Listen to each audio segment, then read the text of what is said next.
ఈ ఇసుక పాలసీ వల్ల ప్రస్తుతం జరుగుతున్నటువంటి విధానంలో మనకి ప్రభుత్వానికి మాత్రం అంత మంచిగా లేదు. కాబట్టి దయించి దాని మీద పునరాలోచన చేయాలి. అధికారుల జోక్యం తగ్గించాలి. ఏదైతే గత పూర్వ విధానంలో ఎవరికి అవసరం ఉంటే వాడు వెళ్ళి ఇసుక తెచ్చుకునేటటువంటి విధానం ఉండేదో అదే విధానంతో మనం వదిలేసినట్టయితే పై ప్రాంతాలు పై రాష్ట్రాలకు పోకుండా నిరోధించగలిగి ఫ్రీగా ఆళ్లే వెళ్ళి తెచ్చుకునేలాగా, ఆళ్లే తవ్వుకునేలాగా, ఆళ్లే ట్రాన్స్పోర్ట్ చేసుకునేలాగా చేసినట్టయితే ఇసుక వల్ల మనకు మంచి వచ్చేటటువంటి పరిస్థితి ఉంటుంది అన్నది నా ఆలోచన. దాని మీద దృష్టి పెట్టమని చెప్పేసి వినయపూర్వకంగా కోరుకుంటూ, లేదు I have to use my description. I'm sorry. నేను కూర్చోమంటే కూర్చుంటాను, నాకు ఇబ్బంది ఏం లేదు. కూర్చోమన్నా. ఎందుకంటే నాకంటా ముందు మాట్లాడిన వాళ్ళు ఎవరు కూడా నాకంటా సీనియర్లు కాదు. వారికి ఇచ్చిన టైం నాకు ఇవ్వాల్సినటువంటి బాధ్యత ఈ సభకు ఉంది. మీరు ఇస్తానంటే ఓకే, లేదనుకుంటే నేను కూర్చుంటాను, నాకు ఇబ్బంది లేదు. సభకు కూడా రావద్దంటే మానేస్తాను. జస్ట్ ఫినిష్ చేయమని రిక్వెస్ట్ చేస్తాను. సార్ సారీ, 10కి 10 సార్లు నన్ను అడ్డుకుంటే ఏదో నన్ను ప్రతిపక్షంగా చూస్తున్నట్టు ఫీల్ అవ్వాల్సి వస్తుంది. అది కరెక్ట్ కాదండి.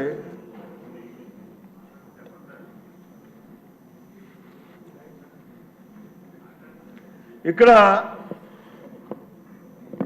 2 వ్యవస్థలుగా పంచాయతీరాజ్ వ్యవస్థ గ్రామీణ ప్రాంతాల్లో నడుస్తున్నటువంటి పరిస్థితి ఉంది.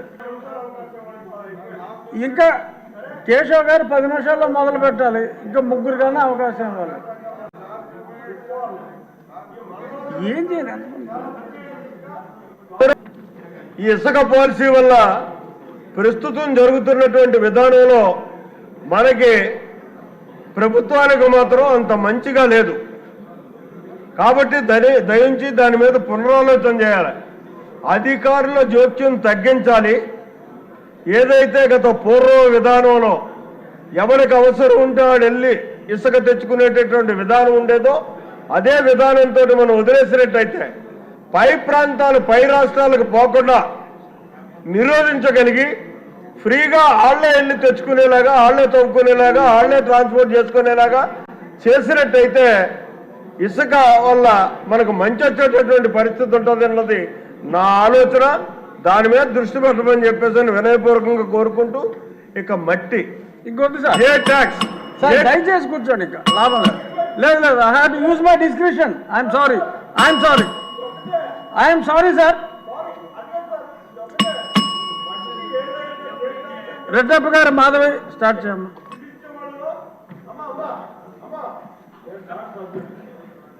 మీరు సీనియర్ మోస్ట్ సభ్యులు సార్. ఫస్ట్ టైం ఎమ్మెల్యేలకు అవకాశం ఇవ్వరా? ఏంటి ఇది? కూర్చోండి సార్. మీరు ఒకటి చెప్తారు. ధన్యవాదాలు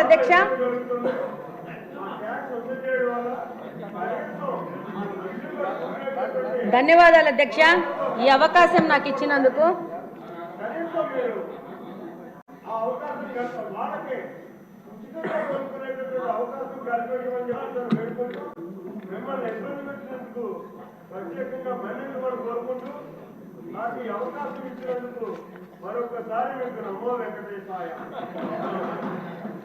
ధన్యవాదాలు అధ్యక్ష. ఈరోజు ఈ బడ్జెట్ సందర్భంగా ఈ అవకాశం ఇచ్చినందుకు. వెనకబడిన ప్రాంతం, రాయలసీమ ప్రాంతం, అది కడప నియోజకవర్గం నుంచి వచ్చాను. ఈరోజు కడప అంటే చారిత్రాత్మకంగా వెంకటేశ్వర స్వామి తొలి కడప నుంచి వచ్చాను. విపరీతమైన మినరల్ రిసోర్సెస్ ఉన్న ప్రాంతం నుంచి వచ్చాను.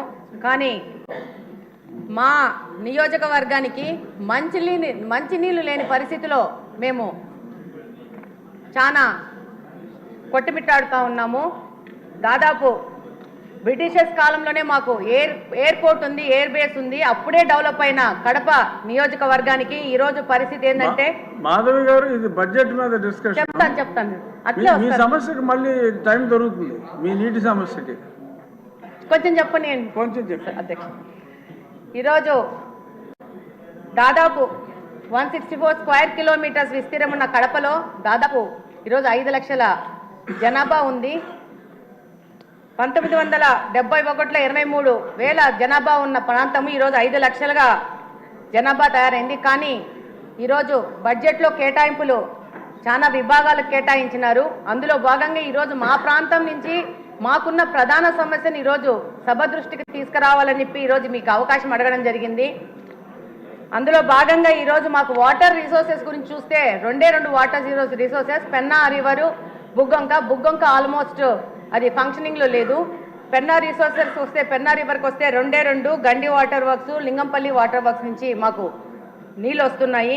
దాదాపు కరువు పీడిత ప్రాంతం వల్ల దాదాపు ఏ డివిజన్లో కూడా 3 నుంచి 4 రోజులకు గాను ఒక్కసారి నీళ్ళు ఇవ్వలేని పరిస్థితిలో కడప నియోజకవర్గం నడుస్తూ ఉంది. దాదాపు 20% గృహాలకు ఇంకా మంచినీళ్ళ కనెక్షన్ లేదు. మేము కార్పొరేషన్ దాదాపు 20 సంవత్సరాలు కార్పొరేషన్గా ఏర్పడి 20 సంవత్సరాల నుంచి 10 సంవత్సరాలు కాంగ్రెస్ పార్టీ, 10 సంవత్సరాలు వైసీపీ పార్టీ, కార్పొరేషను అక్కడున్న శాసనసభ పక్షగా వాళ్లే ఉంటూ గవర్నమెంట్లో లాస్ట్ 5 సంవత్సరాల నుంచి అదే పార్టీ ఉన్నా కూడా పూర్తి నిర్లక్ష్యానికి గురైంది. ఈరోజు ఈ బడ్జెట్ సందర్భంగా ఈ యొక్క సమస్యను మీ ద్వారా ప్రభుత్వ దృష్టికి, మిగతా సభ్యుల దృష్టికి తీసుకుపోవాల్సిన అవసరం ఉంది. కార్పొరేషన్ అని చెప్పుకోవడమే కానీ కార్పొరేషన్లో మంచినీళ్ళు ఇవ్వలేని పరిస్థితిగా కడప నియోజకవర్గము ఈరోజు ఉంది. ఈరోజు దాదాపు 95% రామానాయుడు గారు ఆవిడ సమస్య వినండి సార్ కొంచెం. అవును అన్నా, వినండి అన్నా. 95% ప్రజలు ఇంకా తాగడానికి మంచినీళ్ళు కొనుక్కునే పరిస్థితిలో ఉన్నారు. ఎంత దుర్భరమైన పరిస్థితి అంటే వాటర్ ప్లాంట్ల నుంచి వచ్చిన రిమైనింగ్ వాటర్ని కూడా పట్టుకొని పోయి గృహ అవసరాలకు వాడుకునే పరిస్థితిలో కడప నియోజకవర్గం ఉంది. కార్పొరేషన్కి సమ్మర్ స్టోరేజ్ ట్యాంక్ లేదు. మనకు ఎన్నో కార్పొరేషన్స్ ఉన్నాయి. అత్యంత హీన స్థితిలో ఉన్న కార్పొరేషను ఈ కడప నియోజకవర్గం యొక్క కార్పొరేషను. దాదాపు 100ల సంఖ్యలో వాటర్ ట్రీట్మెంట్ ప్లాంట్లు పెట్టుకొని వ్యాపారస్తులు నీళ్ళు అమ్ముకుంటా వ్యాపారం చేసుకునే పరిస్థితి. లాస్ట్ వైసీపీ గవర్నమెంట్లో వైసీపీ నాయకులు స్కూళ్ళని కూడా మూయించేసి దాంట్లో కూడా వాటర్ ప్లాంట్లు పెట్టుకొని నీళ్ళు అమ్ముకునే పరిస్థితులు కడప నియోజకవర్గం ఈరోజు నడుస్తూ ఉంది. దాదాపు 5 లక్షల మంది జనాభా అంటే నివేదికల ప్రకారం 135 లీటర్స్ వాటర్ పర్ హెడ్ ఇవ్వాల్సి వస్తే 5 లక్షల మందికి దాదాపు 70 MLD వాటరు ప్రొవైడ్ చేయాల్సిన పరిస్థితిలో ఉండాల్సింది. ఈరోజు 40 MLD వాటరు ఇచ్చే పరిస్థితిలోనే కడప నియోజకవర్గం ఉంది. దాదాపు 1943లో గండి వాటర్ వర్క్స్లో బ్రిటిషర్స్ వాళ్ళు అప్పుడు 10-20 వేల జనాభాకు 12 MLDలో ఒక ఇన్ఫ్లేషన్ వెల్స్ కట్టే అదే ఇన్ఫ్లేషన్ వెల్స్ ఈ రోజుకు 2024వ సంవత్సరంలో కూడా అదే 12 MLD ఇన్ఫ్లేషన్ వెల్ ఇచ్చే వెల్నే వాడుకుంటూ కడపకు నీళ్ళు ఇచ్చుకుంటున్నాము. దాదాపు 5 నుంచి 6 రోజులకి నీళ్లు రాని పరిస్థితి. వచ్చిన నీళ్లు మురికి నీళ్లు ఎందుకు వస్తున్నాయంటే డ్రైనేజ్ వాటర్ తీసుకెళ్లి మీ అందరికీ తెలుసు